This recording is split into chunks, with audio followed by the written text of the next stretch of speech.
I wanted to talk about the question, why should we do philosophy? This question is often directed at me because I teach the subject, and I often tend to tell students that they should do philosophy. And I often talk to students who don't do philosophy, and I tell them, well, at least you should read philosophy. So naturally, the question is often thrown at me as to why one should do philosophy. Russell once had a good idea about how to go about replying to such a question. He said that philosophy is a subject that is done in universities, and if you want to pursue it, then well, you can just go and study it in the university just like you would study chemistry. I think he was trying to answer the question what philosophy is, and so he said it's just a subject in a university and you can study it if you're interested in it. But that doesn't answer the question why we should study the subject. Well, there's also this interesting complication that there are many kinds of philosophy depending on where it originates from. So you have classical Indian philosophy, you have modern Indian philosophy, you have Western philosophy, which has its own rather large and difficult past.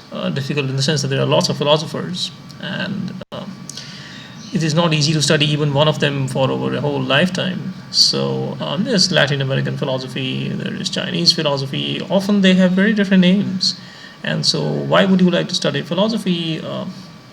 Considering the fact that there are quite a lot of different philosophies to study, so the question can often boil down to why should you study Western philosophy or why should you study Indian philosophy?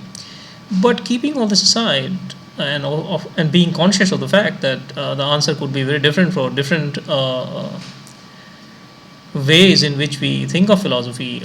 One common way in which we can answer the question is to say that philosophy is a subject which tells us something about ourselves and our relation to the world.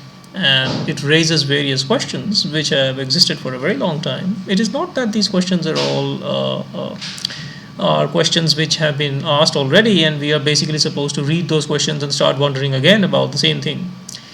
Sometimes new questions can be added to philosophy. So, and sometimes very new thinking can be done about a very old question, such that the thinking that had already been done gets completely replaced. Sometimes the very foundational aspects of philosophy changes. I think that's one very good reason why one should do philosophy, and that is that philosophy is really about foundations and sources and beginnings of inquiry and inquiry into many different domains. And we often find, at least in philosophy, we have found that there are many ways of figuring out what are the foundations of anything. And so at one time we thought that the foundations of everything was metaphysics, rightly so, one would imagine. And this was later on upturned by, well, it's not really the right way to put it, but it's the popular story that Descartes upturned this idea and that he introduced epistemology as the foundational subject. Later on in the early 20th century, again, there was a change in the way we thought of foundations, and we thought that it was philosophy of language, which was absolutely foundational. And so language and mind came to dominate the landscape of the 20th century philosophy as it was practiced. And this is one good reason why probably one should enter philosophy, because it undergoes a lot of change. So one might think that hardly anything changes, and the same questions are being debated all over again for over centuries and centuries and centuries, but that's not quite correct. Even if it were correct, the way we think of the questions, and even if we imagine that the questions are all settled and there is nothing new to ask, the way we think of the questions tends to change over centuries. And really great philosophers come who turn out to say very interesting and complex things about the same old questions that had been asked. Often they raise new questions actually.